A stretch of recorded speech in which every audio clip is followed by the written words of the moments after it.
Hello guys, అందరికీ నమస్తే. ఒక్కో సినిమా ఒక్కో స్టైల్‌లో, ఒక్కో వేరియేషన్‌లో చేయాలని చూస్తారు హీరోలు. కొత్త కొత్త ఎక్స్‌పెరిమెంట్‌లు చేయాలని, అన్ని జోనర్స్‌లో మూవీస్ చేయాలని చూస్తారు. కానీ అందరి హీరోస్‌కి అన్ని జానర్‌లు కుదరవు. ఎంత కష్టపడి చేసినా, ఎంత బడ్జెట్ పెట్టి చేసినా కంటెంట్ బాగోలేకపోతే కష్టమే. ఒకవేళ కంటెంట్ బాగున్నా డిజాస్టర్ అవుతూ ఉంటాయి. అంటే ఆ టైంలో అది రిలీజ్ అవ్వాల్సిన సినిమా కాదని అనిపిస్తుంది. అసలు ఇలాంటి సినిమాలు చేయకపోయుంటే బాగుండు అని అనిపించిన సినిమాలేవో చూసేద్దాం. నెంబర్ 1, రవితేజ గారికి సినిమా మీద ఉన్న ఇష్టంతో ఇండస్ట్రీకి వచ్చి ఎన్నో పనులు చేసి ఎంతో కష్టపడి హీరో ఛాన్స్ దక్కించుకొని మాస్ మహారాజాగా ఎదిగాడు. అలాంటి రవితేజ గారి కెరియర్‌లో బ్లాక్ బస్టర్ సినిమాలతో పాటు కొన్ని ఫ్లాప్, డిజాస్టర్ సినిమాలు కూడా ఉన్నాయి. 2018లో వచ్చిన 'అమర్ అక్బర్ యాంటనీ', 'టచ్ చేసి చూడు', 2022లో వచ్చిన 'రామారావు ఆన్ డ్యూటీ', 2023లో వచ్చిన 'రావణాసుర'. ఈ డిజాస్టర్ సినిమాల వల్ల తన సినిమాగ్రాఫ్ కాస్త తగ్గుతూ వచ్చింది. మరి ఇప్పుడు 'ఇరుముడి' సినిమాతో గట్టి కమ్‌బ్యాక్ ఇస్తాడని అనిపిస్తుంది.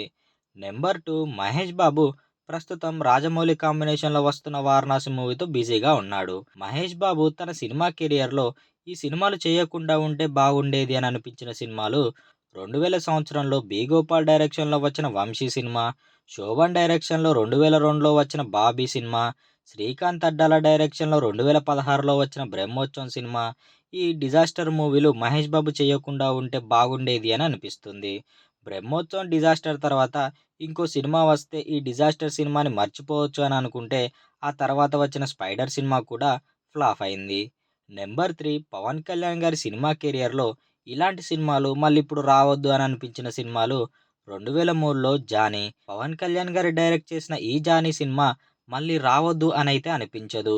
నాకైతే ఈ సినిమా చాలా బాగా నచ్చింది. కానీ అప్పుడు రిలీజ్ అవ్వటం కరెక్ట్ టైం కాదేమో.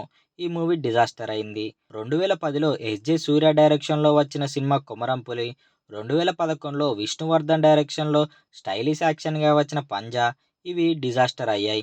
ఆ తరువాత 'గబ్బర్ సింగ్' లాంటి బ్లాక్ బస్టర్ ఇచ్చిన తరువాత దానికి సీక్వెల్‌గా వచ్చిన 'సర్దార్ గబ్బర్ సింగ్', 'గబ్బర్ సింగ్' లాంటి బ్లాక్ బస్టర్ అందుకోలేక డిజాస్టర్ అయింది.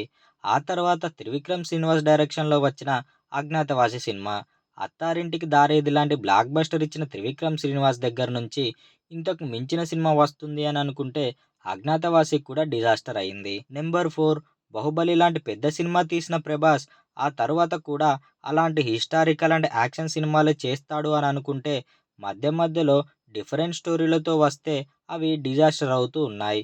అలా భారీ బడ్జెట్‌తో వచ్చిన పీరియాడికల్ లవ్ స్టోరీ 'రాధేశ్యామ్', భారీ budget visual effects pan India సినిమాగా వచ్చిన 'ఆదిపురుష్', రీసెంట్‌గా వచ్చిన 'ది రాజాసాబ్'. ఈ సినిమాలు ప్రభాస్ గారి డిజాస్టర్ సినిమాల లిస్ట్‌లో చేరిపోయాయి.